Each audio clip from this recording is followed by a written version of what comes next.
Galatians chapter 5. The Anointed One has made us completely free from the law.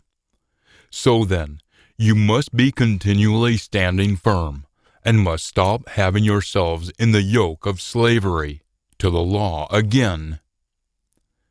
Notice I, Paul, am saying to you that if you are continually accepting circumcision as being necessary, the Anointed One will be of no benefit to you. Now I am testifying again to every human who is continually accepting circumcision as being necessary, that he is under obligation to do the whole law. You who are trying to be justified by the law have exempted yourselves from the Anointed One. You have fallen from favor.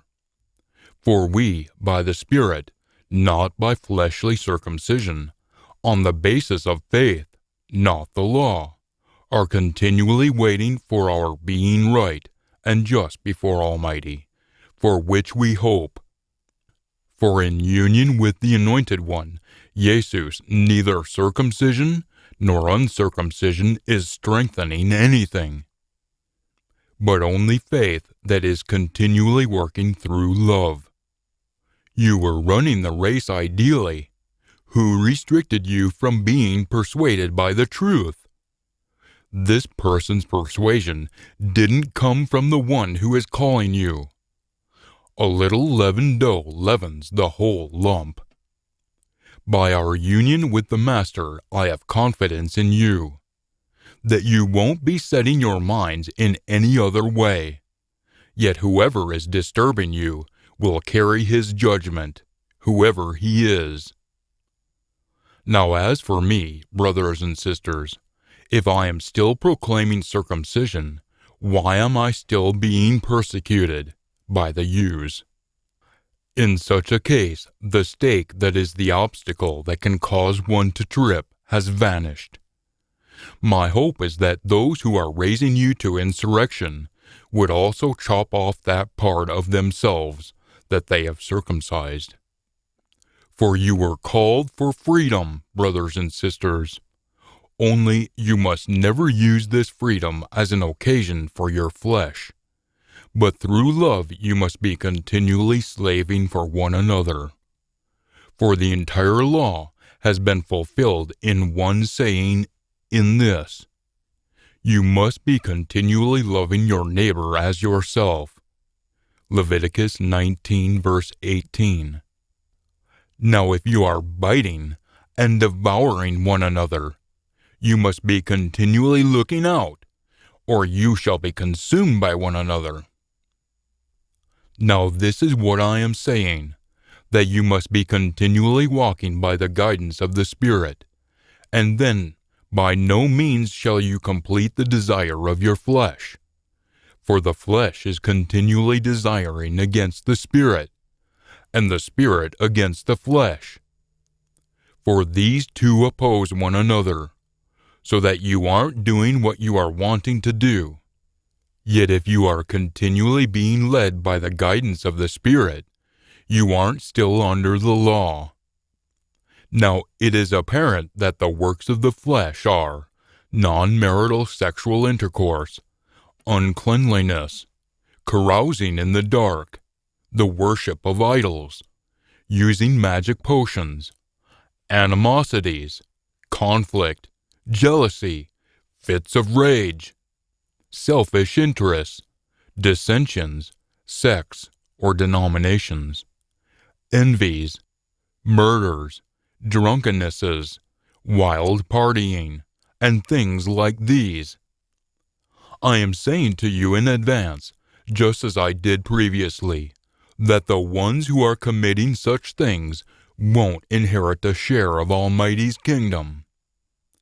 Now the Spirit's fruit is love, joyfulness, peacefulness, patience, kindness, goodness, faithfulness, unassuming gentleness, and self-control. There is no law against such things. Now those who belong to the Anointed One, Jesus, have fastened to the stake their flesh together with its passions and desires. If we are continually living by union with the Spirit, we should also be continually walking a straight line by the guidance of the Spirit. We shouldn't become like those who have empty self-esteem, challenging one another, envying one another. Galatians chapter 6. Brothers and sisters, even if a human is caught doing some offense, you who are spiritual must be mending such a person with a spirit of unassuming gentleness, keeping a careful eye out for yourself, so that you might not be tested too. You must be carrying one another's burdens, and in this way fulfill the Anointed One's law. Galatians 5:14 and Matthew 22 verse 39. For whoever is having the impression that he is something when he is nothing is enticing his own mind.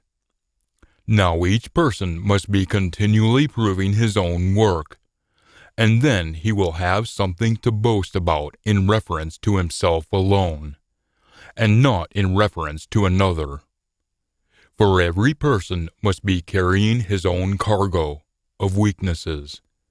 Now whoever is being instructed in the Word must be continually sharing all of the good things that he has with the person who is doing the instructing.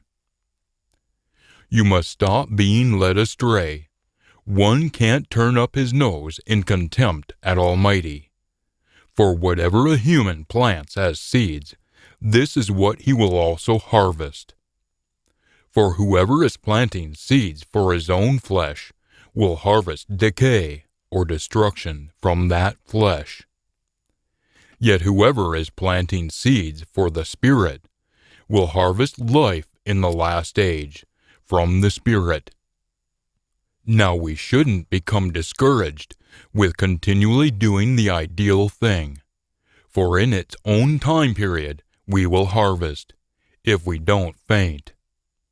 So therefore, as we have the occasion, we should be working for the good of everyone, yet especially for the household of faith.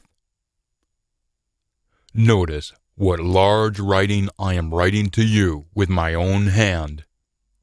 Those who compel you to circumcise simply want to put on a good personal appearance in the flesh, only so that they might not be persecuted by the Jews for the Anointed One's sake.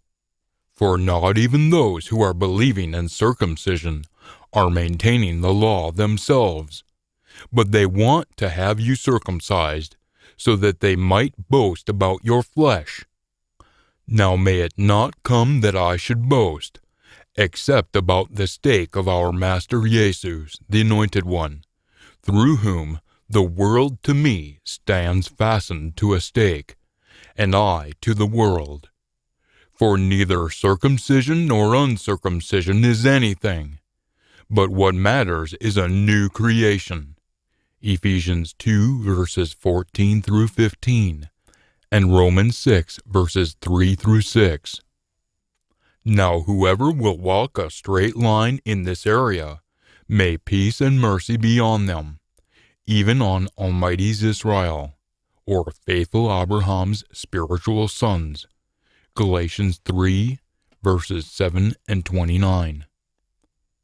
From now on, no one must be making me to have tiring labor, for I am carrying on my body the brand marks of Jesus, or the marks branded on slaves to indicate their owner. May the favor from our Master Jesus, the Anointed One, be with your spirits, brothers and sisters. Let it be true, or let it be so.